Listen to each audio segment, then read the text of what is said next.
এই যে আমাদের দেরি করে রাতে ঘুম আসে, স্ক্রিন আসক্তি, এই ডিভাইস আমাদের আরামের ঘুম কেড়ে নিছে কেন জানেন?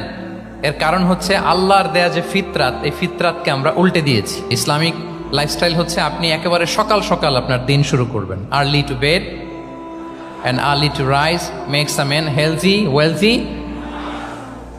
সবাই তো শিখেছি এটা, যে আগে আগে ঘুমোতে যাও, আগে আগে ঘুম থেকে জাগো, তুমি ধনী হবে, তারপর তুমি প্রজ্ঞাবান হবে, তুমি সুস্বাস্থ্যের অধিকারী হবে।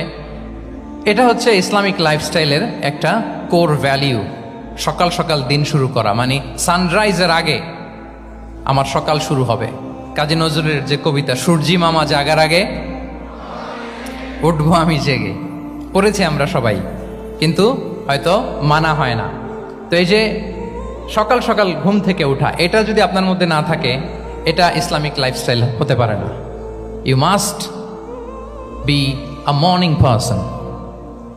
সকাল সকাল উঠতে হবে।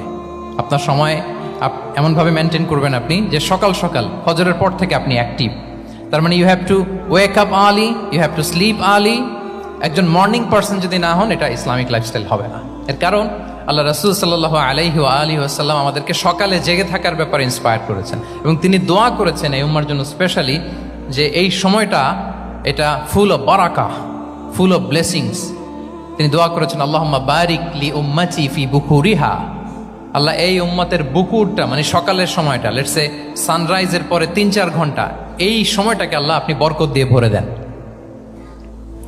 এই সময়টাতে ঘুমানো যাবে না, এটা হচ্ছে বরকতের সময়। এবং আল্লাহ রাসূল সাল্লাল্লাহু আলাইহি সাল্লাম যদি কোনো সামরিক অভিযান প্রেরণ করতেন, এই টাইমে প্রেরণ করতেন, এই বুকুরের টাইমে। এবং সাহাবারা তাদের কোনো ট্রেড ক্যারাভান, ব্যবসায়িক কাফেলা যখন সেন্ড করতেন, এই টাইমটাতে সেন্ড করতেন, কারণ এই টাইমটাতে বারাকা। তো এখন নিজের সাথে মিলিয়ে নেন যে এই টাইমটাতে আমরা কি করি।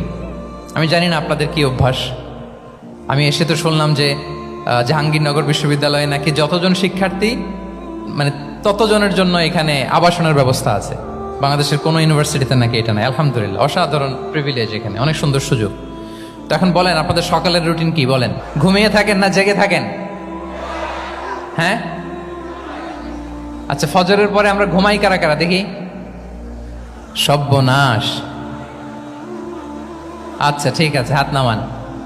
আচ্ছা, ফজরের পরে আমরা একটু এক্সারসাইজ করি, পড়াশোনা করতে বসি কারা কারা? মাশাআল্লাহ, আছে কিছু, ঠিক আছে, হাত নামান। এবার 2 বারের 1 বারও যারা হাত তুলেননি তারা হাত তুলেন। আপনারা কি করেন? এইটা হ্যাঁ, ডিভাইস